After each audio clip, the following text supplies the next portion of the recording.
ฝังใส่ท่อเพราะว่าไอ้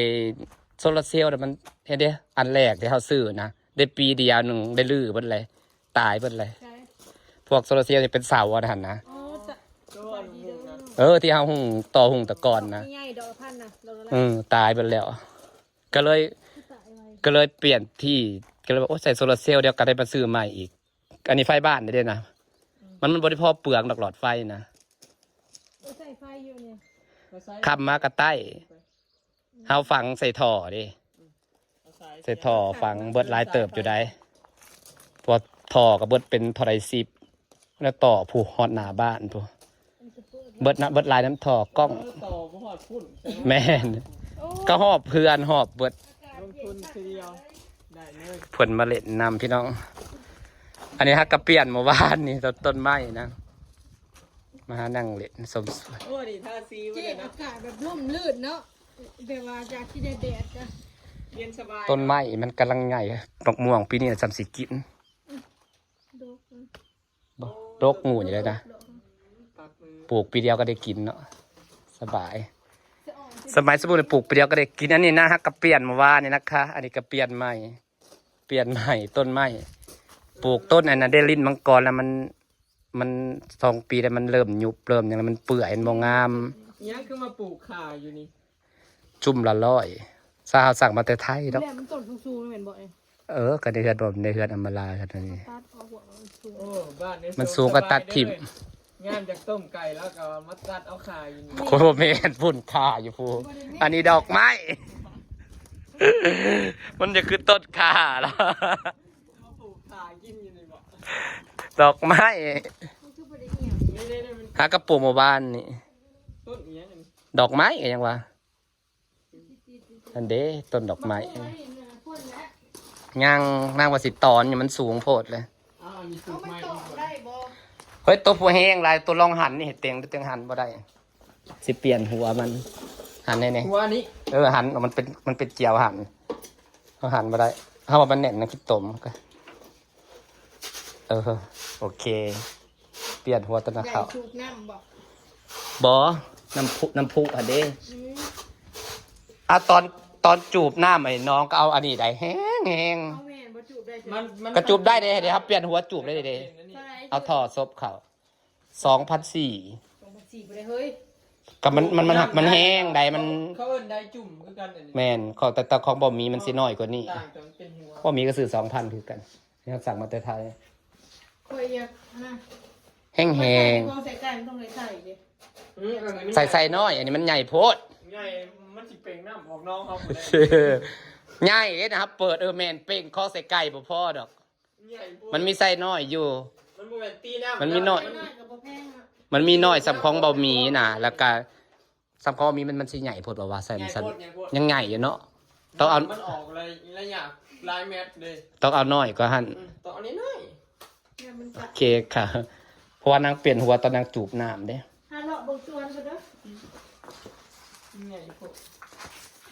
ของไปเก็บก็แก้เก็บจะได้กลนไปปลูกมันงามในต้นอันนี้นะครับไอ้มันอยู่ได้ทั้งแดดทั้งห่มก็ขาลายดีฮักกระปุก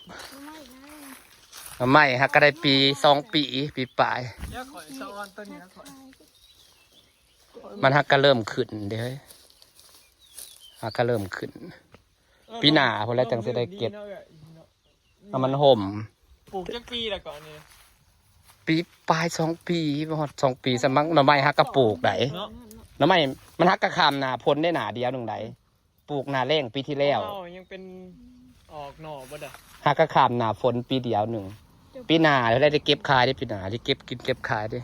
กอดีก็เริ่มใหญ่แล้วเขาว่าให้ตัดดอกบอกว่าอยากตัดอยากให้มันกอมันใหญ่กว่าเพราะถ้าตัดปุ๊บเลยมันบ่มีห่มนอมันขึ้นมาละเน่าเบิดเป็นแบบว่าขนอขึ้นมาแล้วมันแห้งแล้วก็เน่ามันกระแดงนะเพราะว่ามันต้องอาศัยให้ห่มนี่ปิดก่อนมันขึ้นมันกอใหญ่ๆเขาจังตัดออกเอาเพื่องใส่ให้สิซุ่มอันนี้ว่าสิไปเอาเพื่องขนเพื่องมาใส่อยู่เห็ดแต่ละอย่างแต่ละมือเห็ดจะเบิดมือปลาเห็ดเวียพวกหมกม่วงเนี่ยก็ฮักกระขามปีเดียวได้ มาคุ้งเจ้าหน้าที่เขามันสิบ่ง่าย สิตัดแล้วมันสูงโพดสิตัดแล้วใส่ต้นลุมมันแตกสิบต้นห้าวอีหยังมันต้นเดียวมันเก็บเบิดที่กับเบิดตายเถื่อเขาจะมาซื้อปิดติดเถื่อสอบ2 สอบก็ยังเต็มดกงูนอยู่มันดกโพดม่วงยังมี จำบ่ได้แล้วก็ถ้าเบิ่งมันออกมากคนละ ซื้อมะม่วงแอปเปิ้ล ใหญ่ไว้บ่แม่นแอปเปิ้ลน่ะ2 ต้นน้อยฮะก็มาปลูกน้ำหลัง เขาย่ายมันยังออกมาอันมะม่วง บ่มันก็ยันเป็นไอ้ มะม่วงมันซาเส้นอย่างนั้นนะ ม่วงไม่สิบาท ให้รุ่นสิมี2 อย่างคันบ่อันนี้ก็ยันเพอเฮาเน้นปลูกแก้วขมิ้นหลายกว่าก็สิถือต้นหลายแก้วขมิ้นกินสุกแซ่บเด้ยันแก้วขมิ้น มันก็มีต้นหนึ่ง อย่า เสีย ไป แบบนี้แหละเจ๊ อย่าไปถือเคี้ยวเสวยคือของเฮาได้สั่งซ้ำมาดู ม่วงยังมี แก้วเสวยก็มีหลายต้นอยู่ครับถ้าเบิ่งว่ามันออกมากจังวะเฮายันแก้วขมิ้นครับว่าคันบ่แก้วขมิ้นก็น้ำดอกไม้จำบ่ได้ ดอกไม้เบิ่ง เนาะ เฮาก็เดียวเป็นแต่เฮาได้เอ้ยปลูกยังในสวนน่ะจำบ่ได้ จำบ่ได้ว่าต้นฮู้อยู่ว่าซื้ออิหยังแน่มะม่วงน่ะมีอันแก้วเสวยมีแก้วขมิ้นปลูกนะกับมะม่วง3 ฤดูแอปเปิ้ลน่ะจำได้แต่แอปเปิ้ล2 ต้นอยู่ข้างหน้าพุ่น ป่ายังไง เอาขึ้นเบิดแล้วปล่อยปลาหมู เจ้าปลูกที่ได้ด้วย สีดาบ่มีมันเบิดบ่อนปลูกแล้วมีแต่ขยายสวนเท่านั้นแล้ว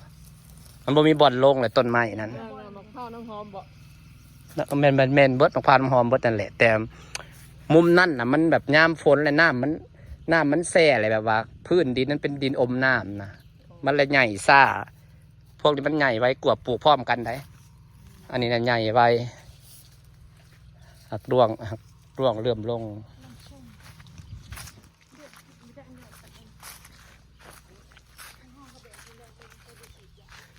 ได้ต่อโซลาร์เซลล์มาลงเลย มันยากหลายเปิดแป๊บเดียวก็เต็ม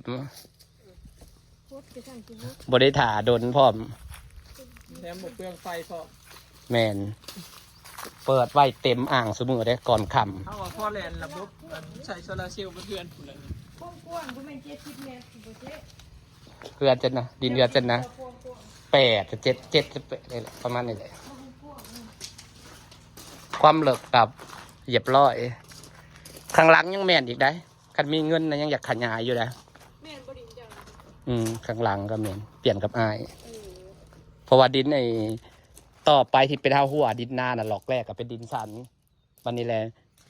อันนี้มันเทียงอ้ายแมันบอเทียงอ้ายแต่ปุ๊บเลยก็เลยว่าให้เราเอาต่อจากเทียงเราไปใส่ดินข้างหน้าตั้งเลยถ้าจะเอาดินหลอกที่ไปใส่นี่แล้วให้เราตัดเอาต้นนั้นเพื่อวันความหมายคือให้ต้นไม้พวกนี้ใหญ่เบิดใหญ่จนบริครัวแล้วจังต่อส่วนไปอีก อ๋อ ถ้าจะเห็ดตอนนี้มันผัดบวไหวแล้วมันหลายฝน แม่บ่ไหว จะเห็ดสวนกล้วยสวนมะพร้าวจนให้พวกนั้นมันกวิทแร่น้ำแล้วเดี๋ยวนะมันสิวิทเบิดไปเฮงเลยมะพร้าวในปีหน้ากวิทแล้วน้ำอายุ2 ปี เห็นไอ้โซมนี่ความกว้าง